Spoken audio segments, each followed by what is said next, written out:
Hello and welcome. In this math tutorial, our task is to find the value of a squared minus ax, given that a is equal to this fraction. Now, one very simple way of solving this problem is to start by rationalizing this fraction on the right-hand side of a. Now, for convenience, let u be equal to the square root of x plus 2. That is this. While v is equal to the square root of x minus 2. That is this. Now we can write a as u plus v divided by u minus v. And of course, you know that to rationalize this, all we have to do is to multiply both the numerator and the denominator by the conjugate of the denominator. Now, the conjugate of the denominator is u plus v. So here we have u plus v divided by u plus v. Now, this times this is u plus v squared. And you know that when we multiply conjugates, we get the difference of two squares. So u minus v multiplied by u plus v is going to give us u squared minus v squared. Now, when we expand this numerator, we have u squared plus 2 times u times v plus v squared. And of course, in the denominator, we still have u squared minus v squared. Now, going back to our substitutions, u squared is x plus 2. So we have x plus 2. Now we have 2 times u times v. When we multiply u and v, we have the square root of x plus 2 times x minus 2. But once more, notice that x plus 2 and x minus 2 are conjugates. So when we multiply them, we get the difference of two squares. So this is going to give us 2 times the square root of x squared minus 2 squared, which is 4. Then we have plus v squared, which is x minus 2. Now this is divided by u squared is x plus 2 minus v squared is x minus 2. Now, minus plus is minus, and minus minus is plus. Now, x plus x is equal to 2x. So we have 2x. 2 minus 2 is equal to 0. And of course, we still have 2 times the square root of x squared minus 4. Now, in the denominator, we have x minus x, which is equal to 0, and 2 plus 2, which is equal to 4. Now, let us divide both the numerator and the denominator of this fraction by 2. When we do that, we have root x squared minus 4 plus x divided by 4 divided by 2 is equal to 2. Now, before we continue, let us look at this. When you look at these two terms, you will see a common factor, which is a. So we can factorize. We have a into a squared divided by a is a, minus ax divided by a is minus x. So the next thing we need to do is to subtract x from both sides of this equation. When we do that, on the left-hand side, of course, we have a minus x, and on the right-hand side, we have root x squared minus 4 plus x divided by 2 minus, now instead of x, let us write 2x over 2. Of course, you know that 2x over 2 is still equal to x.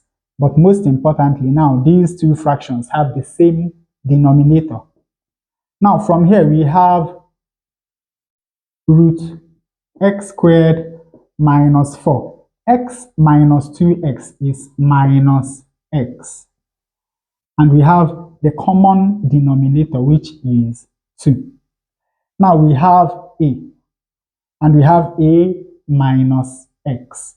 All we have to do to get this is to multiply both of them. Now let us look at a. In the numerator, we have root x squared minus 4 plus x. For a minus x, in the numerator, we have x squared minus 4 minus x. Notice that these two numerators are conjugates. So, a times a minus x is going to be equal to, when we multiply these two numerators, we have the difference of two squares.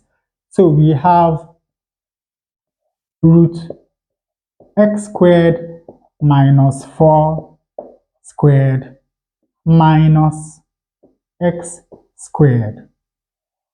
And of course, in the denominator, we have 2 times 2, which is equal to 4.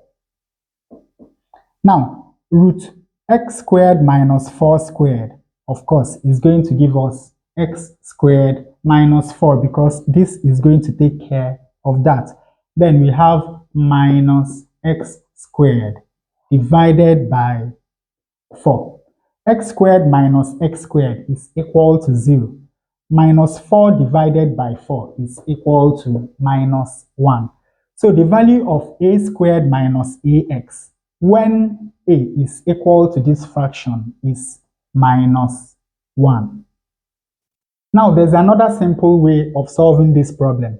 We can use the property of fractions that says that if a over b is equal to c over d, then a plus b over a minus b must be equal to c plus d over c minus d. Now, of course, you know that on the left-hand side, this is a over 1. So we can write this equation as a plus 1 over a minus 1 is equal to, remember, we are still using these two substitutions. So here we have u plus v plus u minus v divided by u plus v minus u minus v. Now, opening the brackets, we have u plus v plus u minus v divided by u plus v minus u. Minus minus is plus v.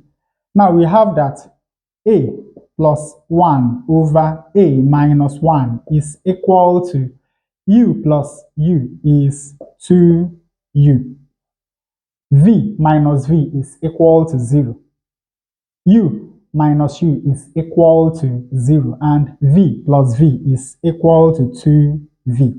Of course, you know that we can cancel the 2. So this is equal to u over v. Now, the next thing we are going to do is to square both sides of this equation. So we have this squared and we have this squared. Opening this bracket, we have a squared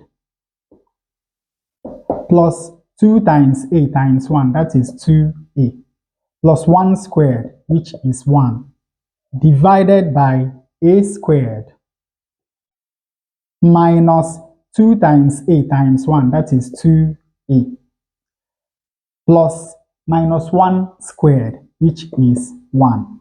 This is equal to u squared over v squared. Now, once more, we apply this property. So, on the left-hand side, we will have the numerator plus the denominator. A squared plus a squared is 2a squared. 2a minus 2a is equal to 0. 1 plus 1 is equal to 2. And in the denominator, we have the numerator minus the denominator. A squared minus a squared is equal to 0. 2a minus minus 2a is equal to 4a. 1 minus 1 is equal to 0. Now, on the right hand side, we have u squared plus v squared divided by u squared minus v squared. Now let us divide both the numerator and the denominator of the left hand side by 2. When we do that, we have a squared plus 1 over 2a. And of course, now we have u squared plus v squared. U squared is x plus 2 and v squared is x minus 2. U squared plus v squared is going to give us 2x. So here we have 2x. U squared minus v squared is going to give us 2 minus minus 2, that is equal to 4. But of course, you know that 2 into itself is 1 and into 4 is 2. So this is equal to x over 2. Now, we cross multiply. When we cross multiply, we have that 2a squared plus 2 is equal to 2ax. Now we can divide everything by 2. From here we have that a squared plus 1 is equal to ax. Now when we rearrange this equation, we have that a squared minus ax is equal to minus 1. So once more, we have exactly the same result that we obtained using the first method, which is minus 1. Now, which method do you prefer? Are there more easy ways of solving this problem? Please let us know in the comment section. Thanks for watching. I hope you learned something new. If you enjoy such content, please subscribe to the channel. Leave us a like to support the channel. Thanks for watching once more, and you can see more tutorials here.